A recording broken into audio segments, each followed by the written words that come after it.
Hi, Mystery Recapped here. Today I'm going to explain a sci-fi thriller show called Person of Interest. Spoilers ahead. Watch out and take care.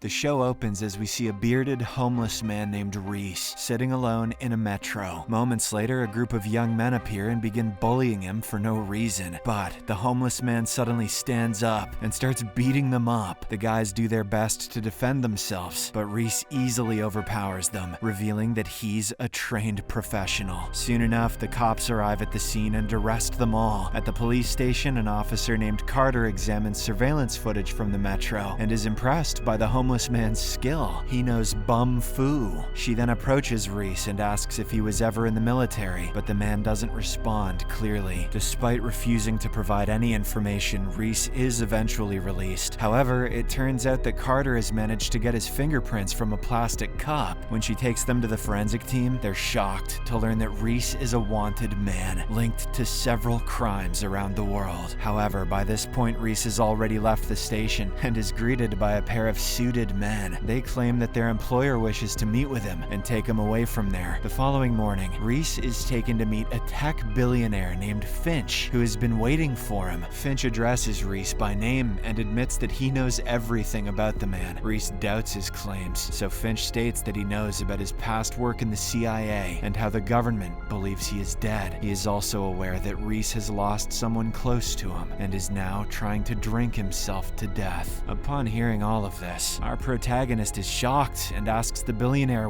what he wants. Finch then takes him to the center of New York City and explains that somebody dies every 18 hours in New York, but they can stop it. He reveals that he has a special list of people who are about to be involved in very bad situations. Finch then points out a young woman buying coffee, revealing that she is a prosecutor named Diane Hansen. He explains that this week she's about to get involved in something dangerous and asks Reese to take care of it, but he also adds that he's unsure whether she is a victim or a perpetrator. However, Reese doesn't believe in any of this and thinks Diane must be Finch's ex-girlfriend or wife. The billionaire then offers him a salary of a hefty amount for the job, but Reese rejects it and departs. That night, he checks into a motel where he shaves and puts on clean clothes. He then watches the news about the police searching for him and starts drinking alcohol until he falls asleep. The next morning, Reese wakes up in a fancier hotel room with his hands tied to the bed. He suddenly hears a woman screaming, so he breaks his ties and rushes towards the sound. However, he is shocked to find that it is just a recorder and sees Finch in front of him. The billionaire reveals that the scream he heard came from a woman who died in the same room 3 years prior. He tells Reese that he's too late to save that woman, but he can save Diane, who is still alive. Finch then promises that he will never lie to him, as the government did, and asks for his trust. In the end, Reese is convinced by the man's words and agrees to work for him, even though he kidnapped him and used his emotions against him. This makes Finch very pleased, so he takes Reese to his secret office. There, he has a list of social security numbers, each of which is linked to a violent crime. Reese wants to know where the numbers come from, but the billionaire refuses to reveal this. Regardless, the two start planning how they will monitor Diane and learn more about the situation. Later, Reese breaks into her house while she's not present and taps her home and all of her devices. The duo suspects she is a victim in the situation, since she's a highly successful prosecutor with many enemies. Following a thorough investigation, Reese narrows the list of suspects who may be targeting Diane to two men. One is her co-counselor and ex-lover Wheeler, and the other is Lawrence Pope, whom she is currently prosecuting. It turns out that Pope is accused of shooting his drug dealer friends and stealing their money. One evening, Diane visits Pope alone in his cell, and Reese overhears their conversation. It turns out that she has now started doubting the case and thinks Pope is innocent. Diane asks if he is protecting his younger brother Michael, who had witnessed the real killers. However, Pope admits that he had killed those people and is willing to serve his sentence. When Diane continues to question him, he becomes enraged and begins strangling her, prompting the guard to intervene. Following this incident, Diane begins desperately looking for Michael to bring the real perpetrator to account. While keeping an eye on her, Reese notices Wheeler Wheeler attempting to get closer to her and showing interest in Pope's case. At one point, he even notices Wheeler sneaking into her office and looking for something on her computer. This makes Reese and Finch suspect that the man is involved with the killers and is trying to protect them. Meanwhile, Reese keeps asking Finch where he got this information, and eventually the billionaire agrees to reveal it. That didn't take long. He explains that after 9/11, the government started monitoring emails, phone calls, and other communications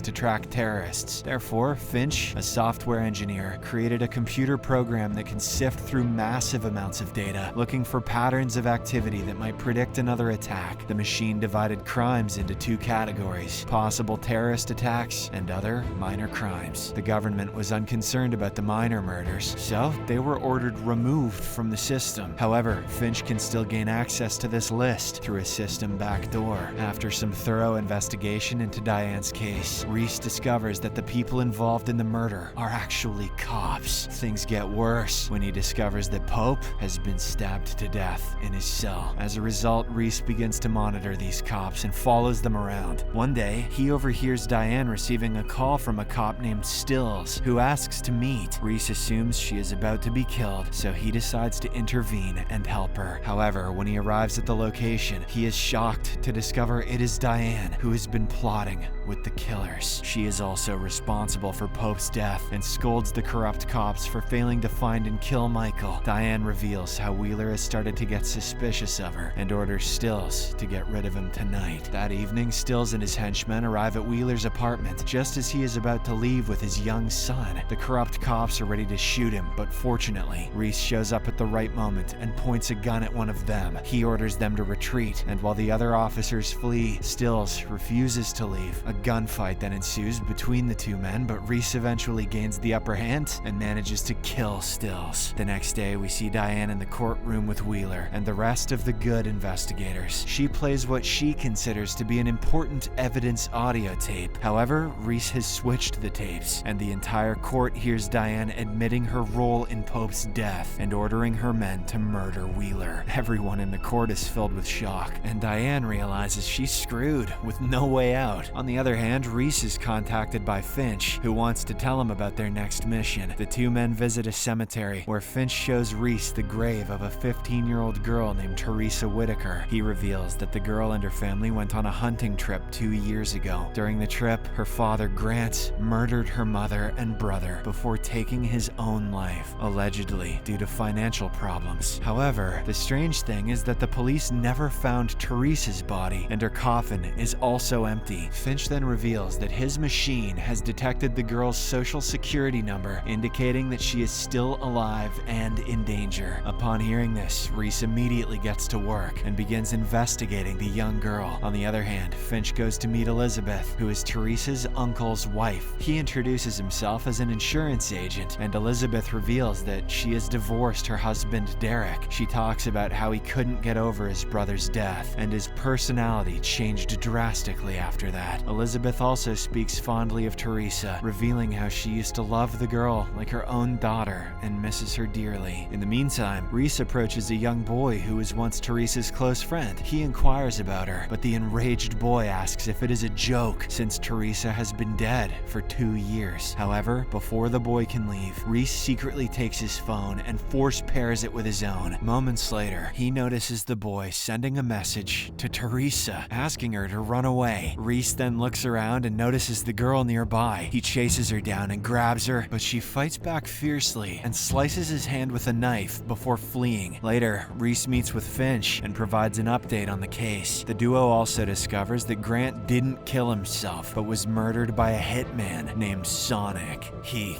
could have picked any name. With this information, Reese visits Sonic, who is currently in jail for a different case. Reese asks why he spared Teresa, and the man reveals that he doesn't kill kids, no matter how much money is offered. He simply left her with the warning that if she told anyone about him, he would return to kill her. When Reese asks who hired him, Sonic admits that he only met the client once, was paid in cash, and no names were exchanged. In the evening, Finch informs Reese that after digging into Grant's finances, finances, he has uncovered a new clue. It turns out that shortly before his death, Grant invested in a piece of land with a man named Calhoun, who owns a real estate company called Landdale. They suspect that Calhoun has something to do with the situation and decide to keep a close eye on him. The next day, Reese manages to track Teresa down at a laundromat. However, just when he tries to speak to her, a hitman appears and attempts to kill her. Reese fights the hitman easily and injures him before escaping the place with Teresa. He then takes her to a hotel room and assures her she'll be safe there. The girl is initially reluctant to trust this strange man, but since he just saved her life, she decides to stay. Reese then asks if she knows anything about the people who killed her family. While Teresa doesn't have much information, she claims that it's all because of her uncle Derek. At this point, Finch arrives at the room, so Reese leaves the girl in his care and heads out to continue his investigation. Later, Reese arrives outside Landdale's headquarters to keep an eye on Calhoun, but unexpectedly discovers Derek there. He immediately confronts the man and demands to know his involvement in his brother's death. This surprisingly scares Derek, and he starts crying like a kid. He then reveals that Grant had purchased a piece of land that was previously devalued due to an oil spill. He collaborated with Calhoun on the project, and when the deal failed, Calhoun ordered the murder of Grant and his entire family. However, the land has since been cleaned up and is now worth 40 to 50 times more than its original value. Derek admits that Calhoun spared him only to sign over the assets, as he was the last living family member until now. It turns out that Teresa is the rightful heir to the property. That's why they are determined to kill her, ensuring that she can't claim the fortune. Back at the hotel, Finch tries to convince Teresa to move in with her Aunt Elizabeth. The hitman won't be looking for her there. He tells her how emotional Elizabeth was when talking about Teresa and how much she seems to love her. The girl thinks about it for a moment before calling her aunt. However, when Elizabeth answers the phone, Teresa remains silent and simply hangs up. Unfortunately for her, the hitman pursuing her had wiretapped Elizabeth's phone, so he now has Teresa's location. Elsewhere, Calhoun is in his car when he receives a message from his hitman claiming that he had found the girl and is about to kill her. But as he reads the message, a massive truck collides with his car and flips it over. It turns out to be Reese, who quickly pulls Calhoun from the wreckage and orders him to call off the hit on Teresa. However, the corrupt businessman informs him that it's too late now, as the hitman is already on his way. Back at the hotel, the hitman cuts the camera cables in the elevator and begins his hunt, while Finch and Teresa hide inside their room. The man grabs a fire hose and disables each camera one by one as he moves toward them. Realizing they're running out of time, the two flee through the hallways and search for an escape route. However, after a long, nerve-wracking chase, the hitman finally corners them on the staircase. Finch urges Teresa to run and save herself, but she refuses to leave him behind. However, just as the hitman is about to pull the trigger, Reese bursts onto the scene and shoots him multiple times, finally killing him for good. In the aftermath of this incident, Calhoun is arrested as all the proof of his murder and dirty work is sent to the police by our heroes. Reese then contacts Detective Carter and arranges a meeting, so she also arrives at the location with her team. But to her shock, there is no sign of Reese. Instead, he has left Teresa there to be picked up. Later, at the police station, Carter sits with the girl and asks about the identity of the people who saved her. However, Teresa claims that she's still traumatized by what happened and can't remember clearly. The episode then ends as Elizabeth arrives at the station and shares an emotional reunion